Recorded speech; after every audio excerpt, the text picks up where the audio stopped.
Hi, welcome to Maville Photography. Today's tip is going to be sharpening. A couple ways to sharpen your image, get it looking great.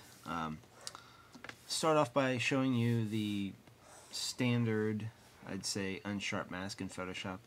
I'm using CS5, but this works in just about any version of Photoshop.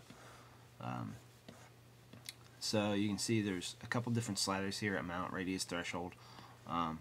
Each of them has an effect on the image. That's about all I'll say for the most part. Obviously, the more amount, the more sharpening. And radius has a lot to do with contrast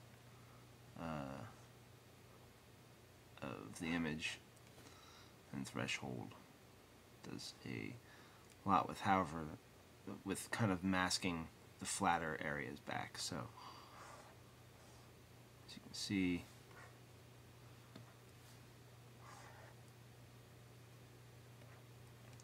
or you can just crank the amount up. So that's one way to do it. The other way I'm going to show you is the high pass. Just make a copy of your background, image, adjustments, black and white, filter, other, high pass. Now you can play around with this a good bit. If you kind of leave it at fairly low number, and I only say that you know, because every image's size is different, so you kind of just got to play with it a little bit. You want to kind of get it looking about like this. Hit OK. Then you want to add a good amount of contrast to that, because that's where you're going to get the sharpening. Image, adjustment, contrast. Crank the contrast up a good bit. You can use Legacy if you want.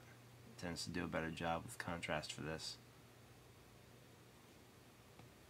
Hit OK. We're going to set this to soft light.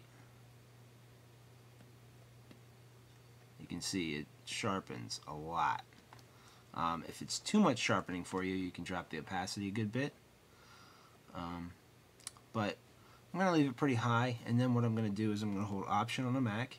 And if you're not on a Mac, I don't know the PC command, but you should be on a Mac. So click the Layer Mask button, and what it's going to do is going to create a layer mask that's all black, and it's going to just turn off all of your new high pass settings that you just did. Don't worry, they're not gone, they're just hidden by the mask if you're not real familiar with masks yet. So what we're going to do is we're going to go into the eyes. Make sure you're clicked on the mask itself. We're going to use the brush tool and make sure you're on white. And so I'm going to be in the 20% opacity range, and you'll see that this will start to build some of that back in a good amount, and then we'll turn it off, on and off, so you can see the difference.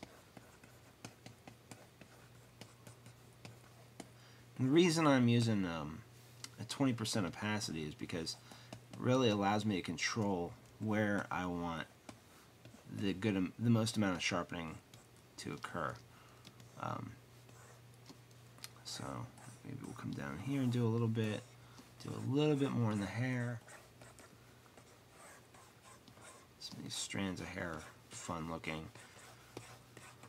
This bright area really draws your eye, so might as well have it be nice and sharp to look at.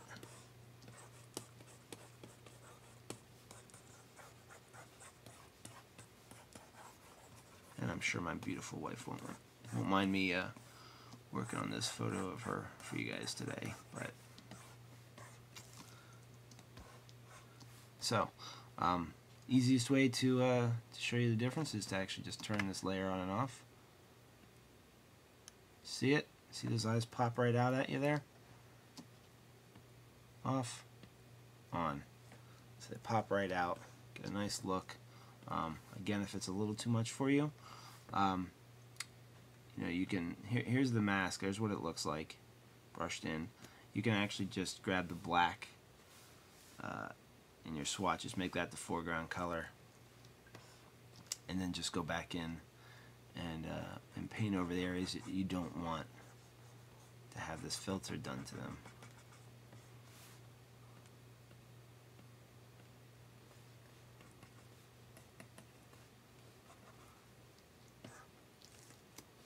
So that's the high pass, and you can use this this masking technique for sharpening, just using the unsharp mask as well. And that's it, and thanks for checking out today's tip. Have a great day.